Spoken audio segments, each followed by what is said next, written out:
Кайрылуу күн кадырлуу ариптестер және көрөрмен, Жамбыл облысының өңірлік коммуникациялар қызметінің ақпарат алаңынан тікелей эфирде баспасөз конференциясын бастаймыз. Добрый день, уважаемые коллеги и зрители. Мы начинаем пресс-конференцию в прямом эфире с информационной площадки региональной службы коммуникации Жамбылской области. Баспасөз конференциясын тақырыбы Жамбыл облысында өтетін қайырымдылық керуені 6-шы республикалық байқауы туралы болмақ. Тема пресс-конференции о проведении 6-го республиканского конкурса «Караван милосердия» в Жамбылской области. Тақырып аясында ақпарат беретін облысымыздың бас медиа алаңының құрметті спикерлерімен таныстырып өтейін. Тараз қаласы іскер әйелдер қауымдастығының төрайымы Жексенбинова Айнұр Кәрімбекқызы.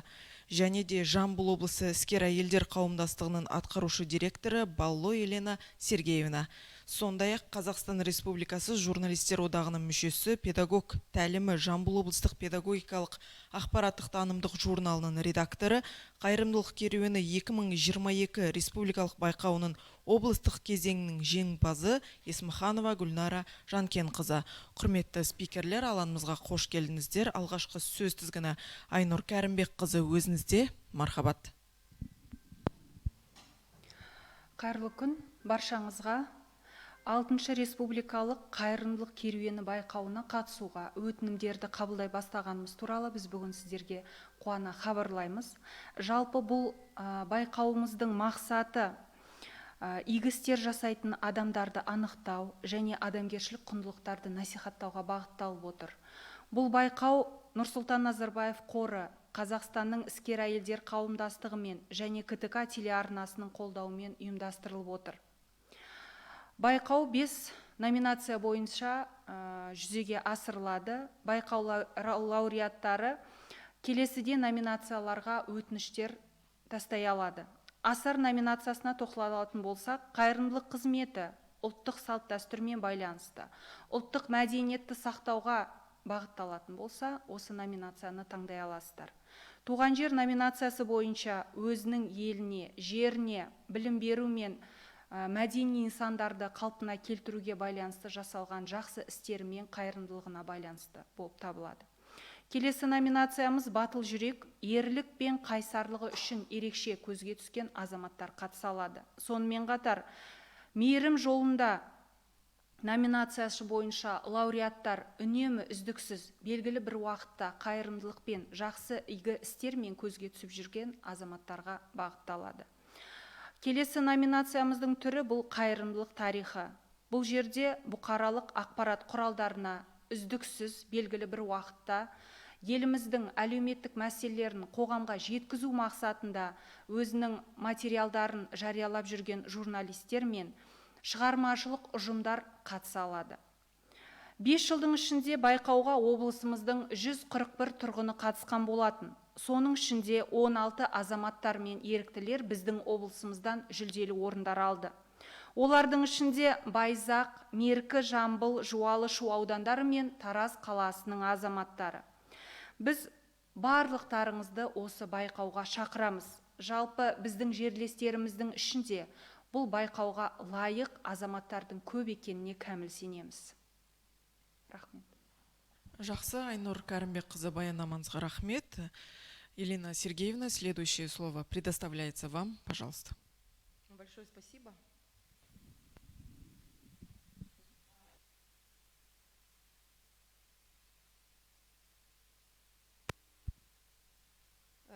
Всем добрый день.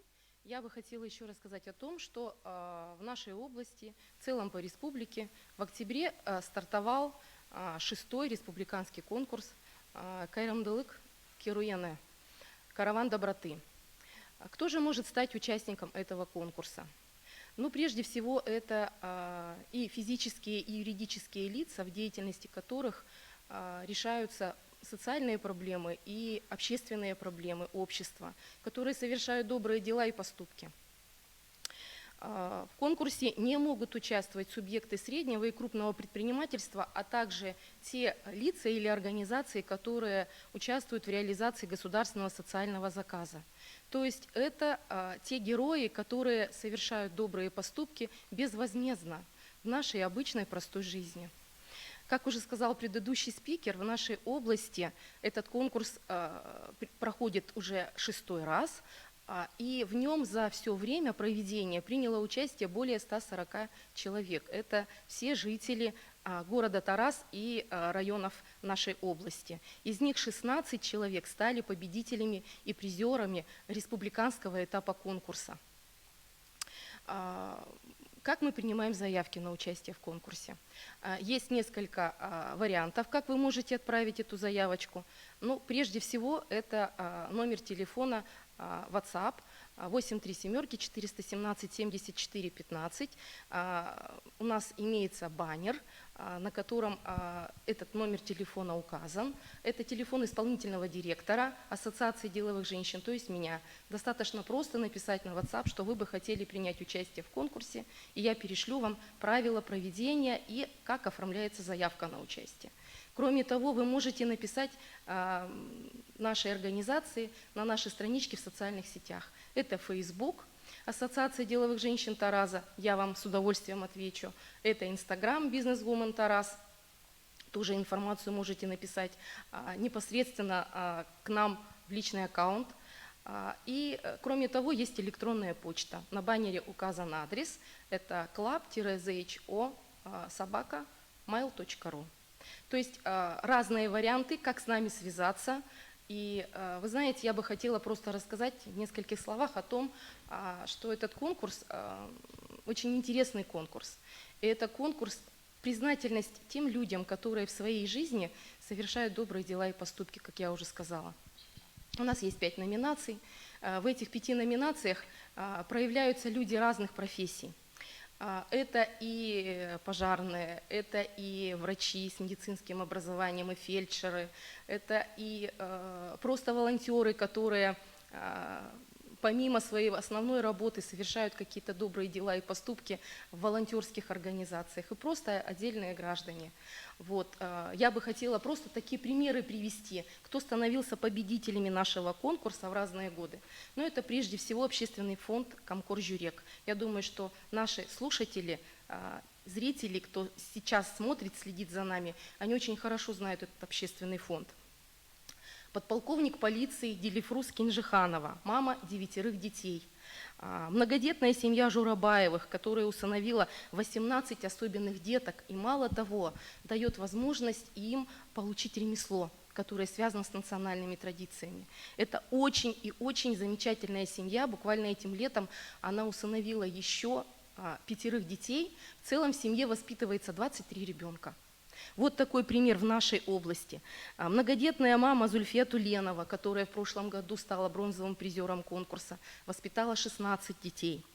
Шамшик Мадалиева, это вот дальше я расскажу о меценатах, которые в нашем понимании, это может быть и простые люди, да, но они вот от души совершают добрые дела, и поэтому вот о них хочется рассказывать. Это вот Шамшик Мадалиева из района Шуского района, она воспитала сама 10 детей, активно помогает своим гражданам своего села и очень сильно заботится о многодетных и малообеспеченных семьях, вот там, где она живет. Кроме того, Алия Обакирова, это меценат из Миркенского района, они с супругом построили мечеть в родном селе ее мужа. Далее волонтерские организации, я бы о них хотела сказать. У нас 2 года назад одна из волонтерских организаций стала серебряным призером конкурса. Это организация «Кислород СОС Тарас». И победителем 2022 года конкурса в номинации, связанной с защитой природы, с защитой животных, стала Ирина Келлер, руководитель приюта «Актос Тарас». Ну, то есть и перечислять можно много вот таких людей, которые на самом деле принимали участие в конкурсе, подавали заявку.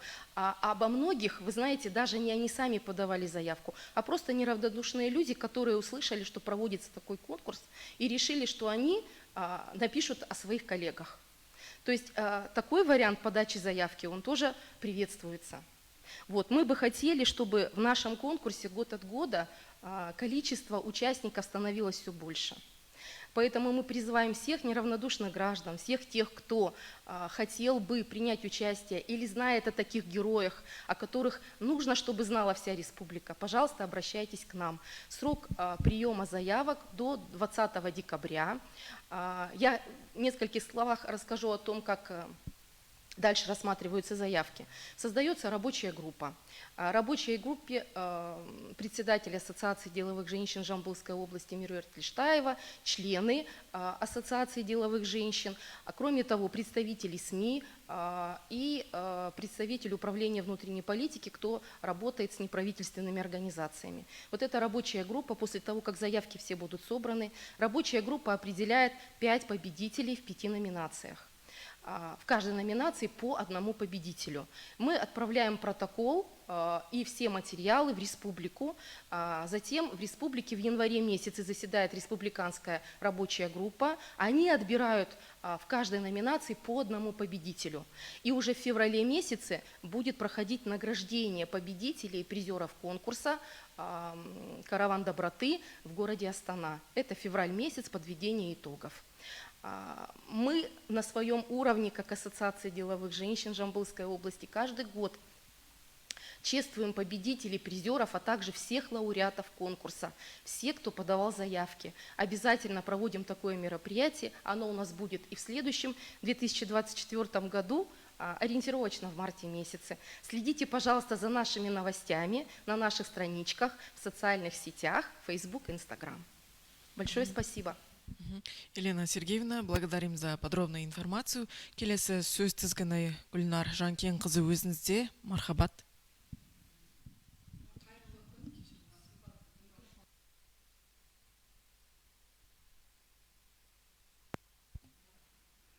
Қайырлы күн, қымбатты тыңдармандар, қымбатты журналистер.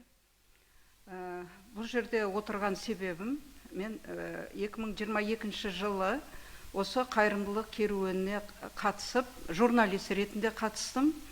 Сөйтіп 23 жылдың ақпан айында осы Елена Сергеевна хабарласып, сіз облыстық этаптың жеңімпазы болып отырсыз, соған марапаттауға шақырылып отырсыз деген хабарлама алдым. Сол марапаттауда мына алдымда тұрған эмблемасы қайырымдылық керуенінің қазір менің үйімнің ең қымбат дүниесі деп айтсам да болады. Себебі келген қонақтардың бәрі осы символикаға қарап, жаңағы осы байқаудың тарихын айтып берем. Көбісі соған әрі таңғалып, әрі жаңағы демеушілік болам, қашан қандай болады деген сондай сөздер айтып жатыр. Ал енді мен өзім журналист ретінде қатысып, қасымда бір 20 шақты осы байқауға қатысқан әртүрлі тағдырлы адамдармен таныстым. Кейін олар туралы тағы да өзім сюжеттерді шығара білдім. Бір қана осындай байқаудың арқасында көптеген жаңалықтарды да естесіз. Қасыңызда жүрген жандардың қайырымдылықпен айналысып жүргенін, не болмаса о кісілер жаңағы басқа кісілер туралы өздерінің жаңағы сюжеттерінде айтып жатқанын ауыздарынан естіп, әрі мен де қуандым. Менің жанымда қандай керемет қайырымды жандар көп екен. Біздің Таразда өте көп екен қайырымды жандар. Қуандым. Ал енді келешекте мынау осы 23 жылғы байқауға қатысуға міндетті түрде шақырамын. Қатысыңыздар. Бұл байқауда сіздер өздеріңіздің ойыңызды айта аласыздар. Көрген білгендеріңізді де қосымша айта аласыздар. Ал енді өзім не арқылы қатыса білдім, соны өзіміз осы жерде отырған журналистерге айтқым келеді. Осы жерде отырған сіңілдеріме, інілеріме айтқым келеді. Менде өзімде 14 жылдан бері шығып жатқан педагог тәлімі облыстық журналым бар. Осы журналда мен көбінесе осы біздің Таразда, не болмаса Қаратауда орналасқан мектеп-интернаттар бар. Сол жердегі балалардың, әсіресе мынау бізде Тараздағы балаларды қолдау орталығы, сол балаларға демеушілік жасап жүрген жандар туралы көптеген сюжеттерді қарастырдым. Осы журналға бәрін жинастырып, топтастырып, қайырымдылықпен айналысатын, сол балалар үйіне, не болмаса көп балалы аналарға жәрдем беріп жүрген адамдар туралы осы журналдың ішіне жаздым. Және де осы балалар үйінде қазір балаларды қолдау орталығы деп аталады. Сол жерде мен өзім қамқоршылық кеңесінің мүшесімін. Сол қамқоршылық кеңесінің мүшесі ретінде көріп жүрген нәрселердің бәрін осы журналда көрсеттім. Себебі демеушілерді көбісі білмей қалуы мүмкін. Не болмаса олар қайырымдылық жасап жүрген адамдар өздерінің атын атамай көп жақсылықты жасап жатады.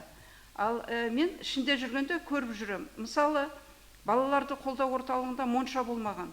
Ал сол моншаны ешқандай жан-жаққа жар салмай, біздің өте сыйлайтын азаматтарымыз бар қалада. Ерқанат Манжуов, сосын Ерболат Саурықов, және олардың өздерінің кішігірім командасы бірігіп балаларға үлкен монша салып берді. Міне, ол да балаларға қуаныш қой, қуаныш. Одан кейін бізде мейірім жобасы бар, республикалық жоба, біздің облыстық этапта өтеді. Соған көптеген адамдар мейірім жобасына қатысып, өздері демеуші болады балаларға. Біреуі киімін әпереді, біреуі жаңағы канцеляр заттарын әпереді. Сондай да олар айтпайды ғой өздерінің аттарын. Мен мынандай істеп жатырмын, мен мынандай істеп жатырмын деп. Тіпті мына осы ассоциацияның ең төрайымы Меруерт Лештаева қаншама жақсылық істеп жүр. Қаншама жақсылық. Мен ішінде жүргенде өзім көріп жүрмін. Соның бәрін топтастырып, мына осы журналдың ішінде үлкен, мына журналдың бәрі, мысалы, балаларды қолдау орталығына арналған. Осы журналымен мен мынау қайырымдылық керуенінің қайырымдылық тарихы деген номинациясы бойынша қатыстым. Сөйтіп, осы қайырымдылық тарихы бойынша облыстық этапта жеңімпаз атандым. Оны мен өзім жеңімпаз болдым, сөйттім, бүйттім деп, оны мақтанайын деп отырған жоқпын. Қазір осы 23 жылғы байқауға алдымда отырған журналистерді, сіздер де сол қайырымдылық керуеніне қатысыңыздар. Осындай кісілерді неге жазбасқа, жақсылық жасап жүрген кісілерді.